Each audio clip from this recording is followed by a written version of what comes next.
누가 이야기했어요. 삶은 기다림이다. 우리가 살아가는 삶은 기다림이라는 거예요. 여러분, 오늘 하루도 어땠습니까? 아침에 일어나셨고, 아침에 일어나서 아침밥을 기다리고, 그렇죠? 또 교회 오려고 그러면 차를 기다리고, 교회 와서는 만날 사람을 기다리고, 예배 시간을 기다리고, 또 이제 끝나고 나면 점심을 기다리고, 점심 먹고 나면 오후 찬양 예배를 기다리고, 그 다음에는 집에 갈 시간을 기다리고, 집에 가선 만날 사람을 기다리고. 우리의 삶은 돌아보면 다 기다림인 거예요. 그렇지 않습니까? 어려서부터 커가는 과정까지가 기다림의 연속이라는 거예요. 더 지나가 보면 요즘같이 먼지가 많을 때는 미세 없는 날도 기다리고, 좀 더 지나가면 휴가를 기다립니다. 지나가면 풍성한 계절 가을을 기다리고, 어떤 사람은 크리스마스와 연말 연시를 기다리지요. 이렇게 우리는 늘 무엇인가를 기다리면서 인생을 살아간다는 겁니다.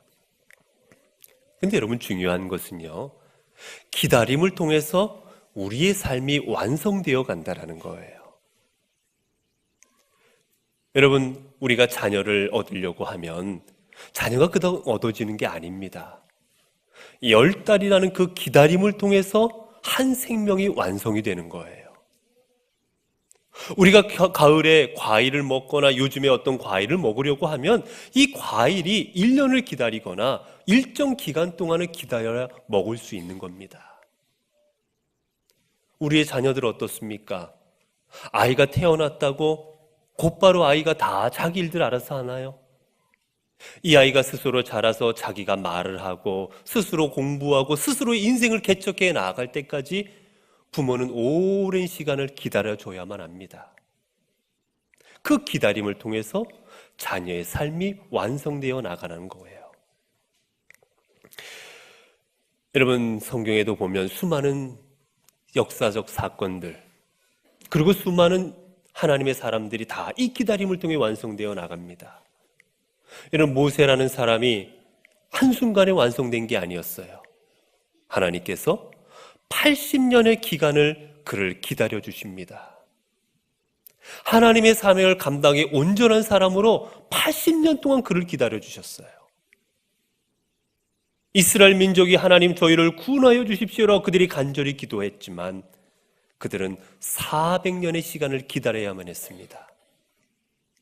400년의 시간이 다 지나갈 때 하나님께서는 그들에게 출애굽이라는 역사적 사건을 허락하여 주셨던 것입니다.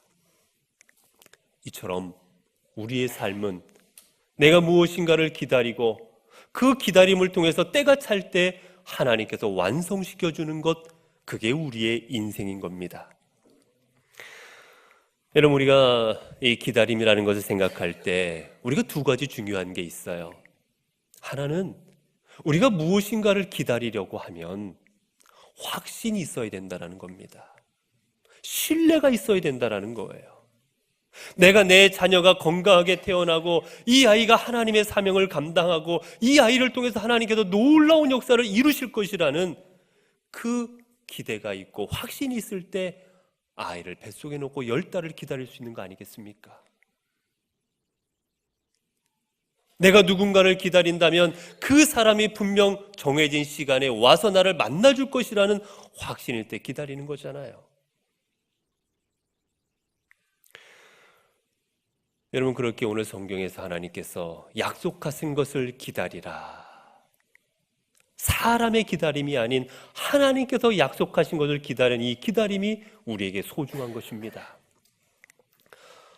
또 두 번째, 우리에게 기다림에 있어서 소중한 건 내가 무엇을 기다리고 있느냐는 거예요. 내가 지금 기다리고 있는 대상이 누구냐는 겁니다. 내가 무엇을 기다리고 지금 소망을 가지고 이 시간을 보내고 있느냐는 거예요. 1953년에 발표되었던 소설이 하나 있어요.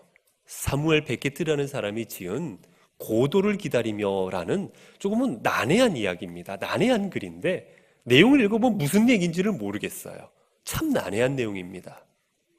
내용은 사실 별게 없습니다. 두 사람이 있어요. 두 사람이 블라드미르와 그 다음에 에스트라다공이라는 이 두 사람이 기다리는 거예요. 누구를 기다리냐? 고도를 기다립니다. 고도라는 사람을 기다려요. 근데 문제는 이 고도가 누군지, 언제 올지, 어떻게 생겼는지 나에게 뭘 아무것도 알지를 못해요. 그저 하루하루 기다리기만 합니다. 양치는 소년이 와서 내일 올 것 같다 그러면 또 내일을 기다리고, 또 하루가 지나고 나가면 꼭 그 다음 날 황량한 그 길가에 나아가서 하염없이 기다리는 거예요.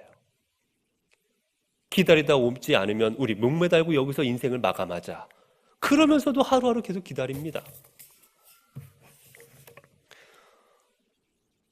이들은 자신들이 누구를 기다리는지, 무엇을 기다리는지 알지도 못하면서 자신들의 삶을 구원해 줄 대상이라 생각하는 그 고도를 무작정 기다리면, 기다리는 인생을 하루하루 살아가는 그 모습을 적은 게 이 고도를 기다리며라는 이 소설의 내용입니다. 이 소설은 사실은 여러 가지 부조리와 허무함을 나타내는 소설이기도 하지만 우린 이 소설 속에서 하나 깨닫는 깨달음이 있어요. 여러분, 내가 무엇인가를 기다린다면 내가 기다리는 대상이 무엇인지, 내가 이것을 왜 기다려야 되는지 확신을 가지고 알고 기다릴 때 거기에 의미가 있다는 겁니다. 여러분은 여러분의 삶을 통해서 무엇을 기다리고 계십니까? 여러분의 자녀가 성공하는 거, 내가 건강해지는 거, 내가 하고 있는 일이 잘 되는 거, 여러분의 인생을 통해서 무엇을 기다리며 하루하루를 살아가고 계십니까? 오늘 본문을 통해서 주님께서는 우리에게 이야기하십니다. 너희는 내게 들은 바 아버지께서 약속하신 것을 기다려라. 주님께서 우리에게 말씀하시는 것은 다름이 아니라 아버지께서 우리에게 약속하여 주신 그것을 너희는 기다리는 삶을 살아가라 라고 이야기하십니다. 그러면 중요한 건 이거예요. 하나님이 약속하신 거라는 겁니다. 여러분, 누군가 그러더라고요. 약속은 깨라고 있는 거다. 담은 넘으라고 있는 거다. 누군가 그런 얘기를 하더라고요. 사람의 약속은 깨는 겁니다. 못 지키면 그만인 거예요. 언젠가 말씀을 드렸지만 제가 결혼하기 전에 제 별명이 말만이었어요. 말만이. 다른 게 아니라 매일같이 만날 약속을 언제 만나서 영화 보고 뭐 합시다 라고 해놓고는 맨날 깨는 겁니다. 말만 해놓고는 지켜지는 않는 거예요. 여러분, 이유는 있어요. 제가 다른 것 때문에 안 지킨 게 아니라 늘 신방이 생기거나 담임 목사님이 어디 가자고 하시거나 꼭 그렇게 해서 저를 불러서 어디를 데리고 가시는 거예요. 결국은 약속의 반도 못 지키고 맨날 말로만 해서 말만이다라고 한동안 저에게 불리기도 했어요. 여러분, 사람은 그렇습니다. 말해놓고는 지키지 못하는 게 사람의 약속인 거예요. 하지만 우리 하나님은 그렇지 아니하십니다. 우리가 말한 거 1.1획도 하나의 단어까지도 놓치지 아니하시고 우리의 삶을 통해 완성하시는 분이 하나님이신 거예요. 그렇게 우리는 하나님이 약속하신 것이기 때문에 기다려야만 한다는 겁니다. 하나님이 약속해 주셨기 때문에 확신을 가지고 기다릴 수가 있는 거예요. 오늘 본문을 통해 주님 무엇을 약속하여 주셨습니까? 성령을 기다려라. 여러분, 하나님이 우리에게 약속하신 것은 다른 것이 아니라 바로 성령님이십니다. 성령이 너희에게 임하실 것이고 성령이 너희들의 삶 가운데 함께하여 주실 것이고 성령이 임재하여 너희들의 삶을 인도하실 것이라는 그 약속, 성령님의 약속을 너희는 기다려라 말씀하십니다. 왜 예수님께서는 제자들을 남겨놓고 하늘로 올라가시면서 이들에게 다른 많은 것들 아니고 여러 가지 약속할 게 얼마나 많으셨는데 그 중에도 성령의 약속을 하시고 주님께서는 그들의 곁을 떠나가셨을까? 왜 하나님께서는 성령님을 기다리라고 그들에게 이야기하셨을까? 여러분, 우리의 인생은 성령님이 우리의 삶에 임재하실 때 비로소 완성될 수 있기 때문입니다. 우리의 인생 내가 많은 것을 노력하고 내가 많은 것을 생각하고 많은 것에 최선을 다할지라도 여러분, 우리의 힘으로는, 우리의 능력으로는 우리의 삶을 완성할 수가 없는 겁니다. 우리의 삶을 온전히 만들 수가 없는 거예요. 예수님 곁에도 제자들이 3년간을 따라다녔습니다. 같이 밥도 먹고 예수님과 함께 잠도 자고 예수님이 하시는 말씀을 가장 가까이에서 듣고 예수님께서 행하셨던 기적을 다 지켜보았던 게 제자들이었습니다. 누구 하나 제자들이 주님을 배반할 거라고 생각하지도 못하였어요.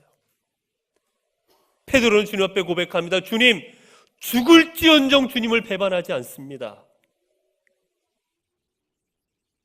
그들은 자신들의 힘으로 하나님이 주신 사명을 감당할 수 있을 줄 알았어요. 내 능력으로 할 수 있을 줄 알았습니다. 여러분, 그러나 그들은 자신들의 힘으로 감당할 수가 없었던 거예요. 자신들의 힘으로 자신들의 삶을 온전히 만들 수가 없었던 겁니다. 그렇게 주님께서는 제자들에게 약속하십니다. 너희에게 성령이 임하시면, 약속하신 하나님의 성령이 너희에게 임하시면 너희가 내 제자가 되고 내 증인이 되리라. 성도 여러분, 오늘 우리의 삶에도 제자들의 삶 가운데 성령님께도 임재하실 때 그들의 삶에 온전하여지고 그들이 예수님의 제자로 거듭나는 삶이 될 수 있었듯 오늘도 하나님 앞에서 주님의 제자고 주님의 자녀고 주의 백성으로 살아가는 우리들에게도 하나님의 성령님이 임재하여 주실 때 우리의 삶이 온전하여질 줄로 믿습니다. 여러분, 성령님이 우리의 삶에 임하시면 주님의 성령이 우리에게 함께 하시는 삶, 그 삶은 어떠한 삶입니까? 성령님이 임재하시는 삶은 여러분, 다른 말로 하면 성령님이 주도하시는 삶이에요. 여러분, 우리가 더 우리 인생에 있어서 더 주인 될 만한 사람입니까? 아니면 주님이 우리의 주인 되실 분입니까? 여러분, 우리가 주님과 싸워서 이길 수가 있어요?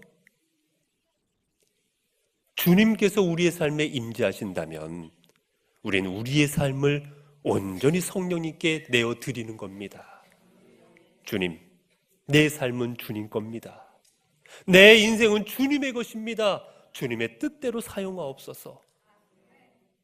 여러분, 이게 바로 성령님이 임재하시는 삶, 성령님이 함께 하시는 삶의 자세인 겁니다. 여러분, 우리가 이번에 집회를 통해서 홍 목사님의 많은 은혜로운 말씀을 많이 들었습니다. 우리가 그 들었던 말씀 중에 주리 홍 목사님이 전해주신 말씀 중에 그 말씀이 있었지요. 우리가 주로 시편 23편 1절을 통해 고백하는 것, 여호와는 나의 목자시니 내게 부족함이 없으리로다. 우리가 이렇게 입술로는 고백하지만 우리가 실질적으로 내 마음으로는 어떻게 고백합니까? 여호와는 나의 목자시니 내게 부족함이 없게 하옵소서. 이게 바로 홍 목사님 우리에게 주셨던 가르침이셨어요. 여러분, 그렇지 않습니까? 우리가 입술로는 주님이 나의 주인이십니다라고 고백하고 있지만 성령님께서 우리 안에 임재하지 않는 삶은 내가 주인인 겁니다. 내가 주인이니 주님께서는 나를 도우시라는 거예요.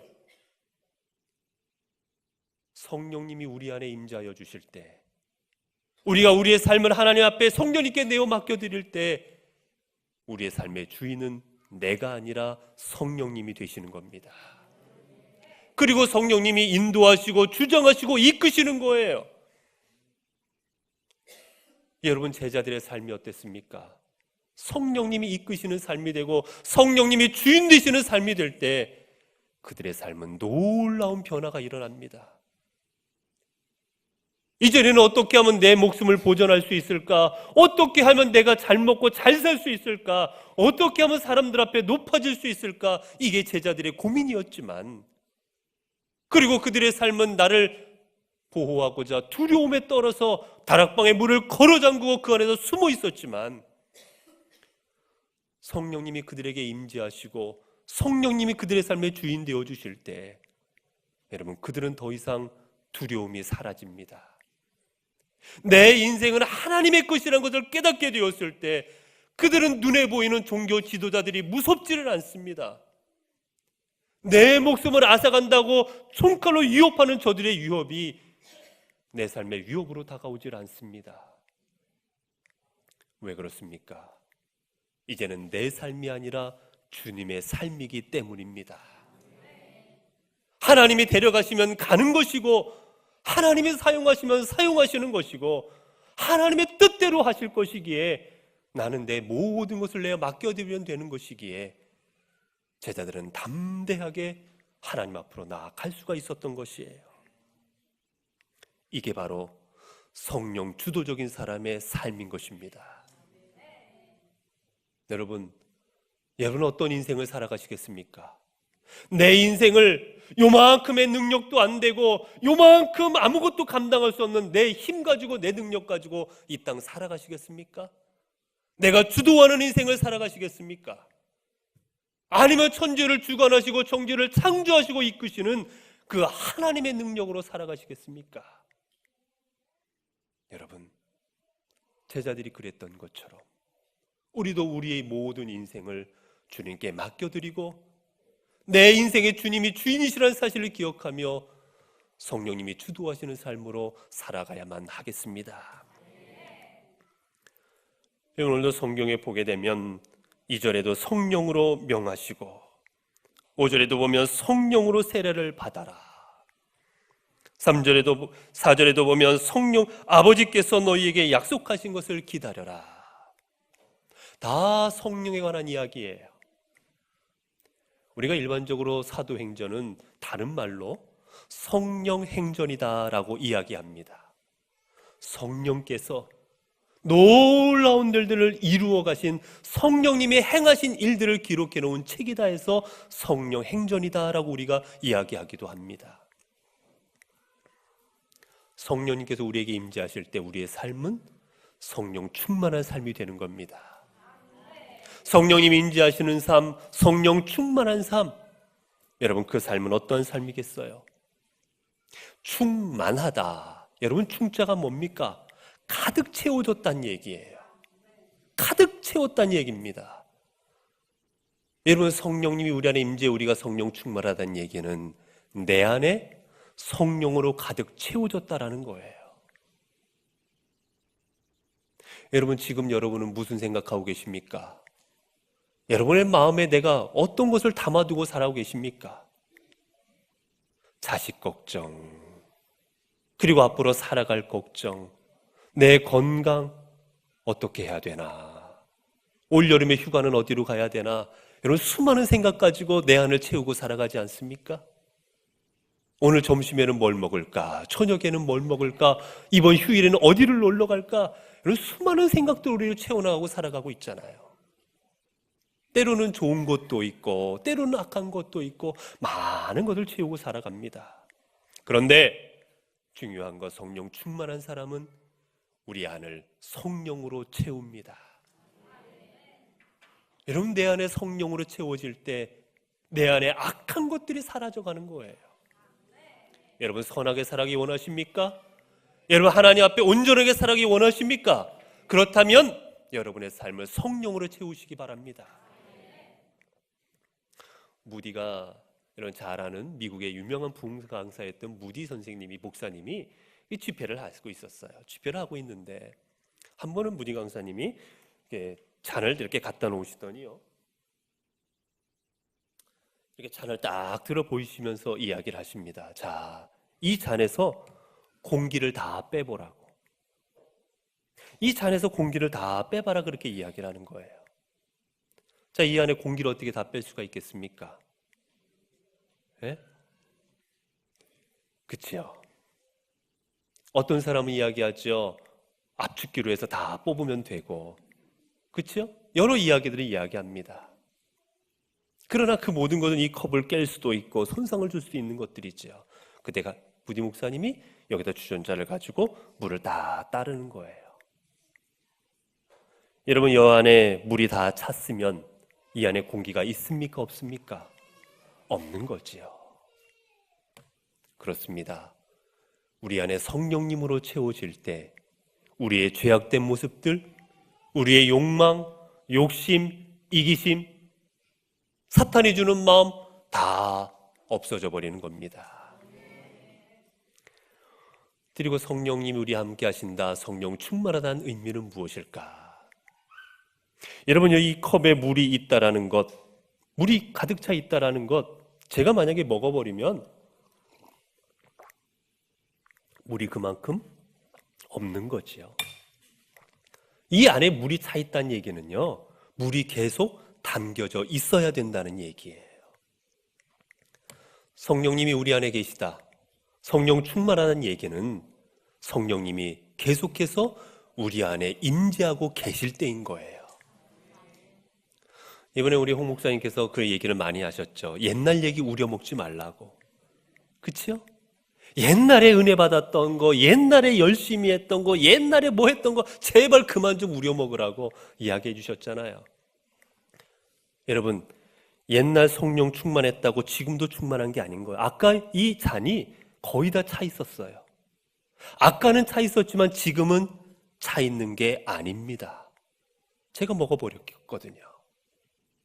여러분, 우리 주님께서는 우리를 성령으로 채워주시지만 내가 그 성령 충만함을 유지하고 있지 못하다면, 내가 성령 충만함을 내 안에 간직하고 있지 못하다면 우리의 삶은 성령 충만한 삶이 아니라는 겁니다. 아무리 예전에 충만했도, 예전에 아무리 능력이 있었어도, 아무리 성령님이 내 안에 크게 역사하셨어도 지금 내 안에 성령님이 그만큼 충만하지 않으시다면 우리 인생은 충만한 삶이 아닌 거예요. 사랑하는 성도 여러분, 성령님을 여러분 안에 충만하게 간직하고 살아가시기 바랍니다. 예전에 충만했다는 얘기가 아니라 지금 이 순간 충만한 삶으로 살아가시기를 바랍니다. 그리고 성령 충만한 사람의 특징이 무엇일까? 성령 충만한 사람은 다른 사람에게 영향력을 끼칩니다. 여러분, 그렇잖아요. 사람은 사회적 동물입니다. 다 관계가 있는 거예요. 우리 장로님들하고도 저와 관계가 있고, 집사님들하고도 관계가 있고, 찬양대원들하고도 관계가 있고, 다 저랑 관계가 있지 않습니까? 여러분과도 다 관계가 있잖아요. 구역에서, 선교회에서, 봉사하면서 다 관계 속에 살아갑니다. 혼자 살아갈 수 있는 사람은 아무도 없어요. 제가 여기서 여러분에게 불가지 화를 확 한번 내봤다고 생각해 보세요. 오늘 분위기가 어떻겠습니까? 다 이게 관계 속에 있는 거예요. 제가 웃고 반갑게 인사하고 그것을 받아보시면 여러분도 기분 좋잖아요. 마찬가지입니다. 내가 성령 충만해 있다면, 내가 성령님이 내 안에 역사하시고 있다면 여러분, 그것은 겉으로 드러나게 되어 있는 거예요. 그러나 다른 사람에게 영향력을 주게 되는 겁니다. 여러분, 그렇지 않으세요? 맨날 웃는 사람 옆에 가면 왠지 저도 기분이 좋아져요. 맨날 얼굴 찡그린 사람 옆에 가면 왠지 그날 기분 좋다가도 기분이 이상해집니다. 그렇잖아요. 뭔가 영성이 있고 뭔가 신앙이 좋은 분 옆에 있으면 아무것도 안 해도 그 옆에 하나 있는 것만으로도 제 믿음이 좋아지는 것 같아요. 가끔 우리나라에 유명하신 영성가이신 분들이나 목사님들을 이렇게 뵐 때가 있어요.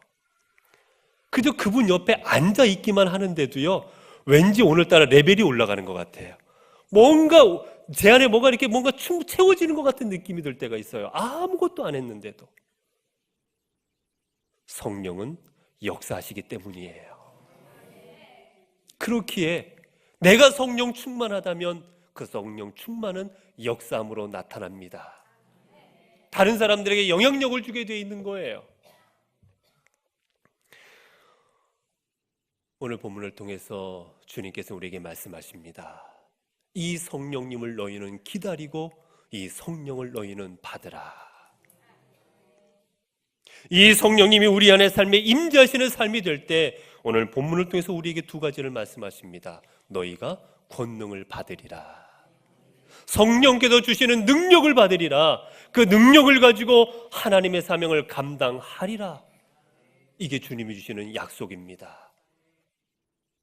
그리고 두 번째는 너희가 증인이 되리라. 여러분, 증인이란 말은 뭡니까? 증인이란 말은 내가 어디 가서 증언하는 사람을 증인이라고 부르는 거예요.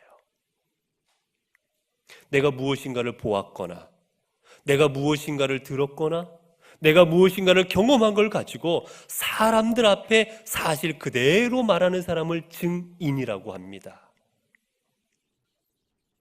우리가 성령을 체험했다면, 성령님이 지금도 내 안에서 역사하고 계시다면, 지금도 내 안에서 불같이 하나님께서 역사하신다면 그 역사하심을 세상 가운데 드러내는 것, 이게 증인된 삶입니다. 우리 연봉공동체 여러분들은 하나님의 증인 되시기를 바랍니다. 성령님의 증인 되시기를 바랍니다. 그래서 성령님께서 역사하시는 그 역사하심을 내가 경험하고, 그리고 다른 많은 사람들에게 이분이 바로 성령님이시고 이분이 바로 하나님이시고 이분이 바로 예수 그리스도이십니다라고 다른 많은 사람들에게 증거할 수 있는 삶이 되십시오. 사랑하는 성도 여러분, 오늘 또 하나님은 영으로 우리와 함께 하십니다. 오순절 마가의 다락방에 임재하셨던 그 성령님께서 오늘 우리 가운데도 임재하여 주십니다. 그리고 주님께서는, 성령님께서는 어제와 오늘 그리고 내일도 우리와 함께하여 주실 것입니다. 이제 우리와 함께하실 이 성령님을 늘 소망하는 삶으로 나아가십시오. 여러분의 심령을 성령님으로 채우시기를 바랍니다. 여러분의 삶을 성령님께서 인도하시는 삶, 주도하시는 삶으로 살아가시기를 바랍니다. 그리고 그 성령님을 증거하며 증인된 삶으로 나아가십시오. 오늘도 주님 우리에게 말씀하십니다. 너희는 예루살렘을 떠나지 말고 내게 들은 바 아버지께서 약속하신 것을 기다리라.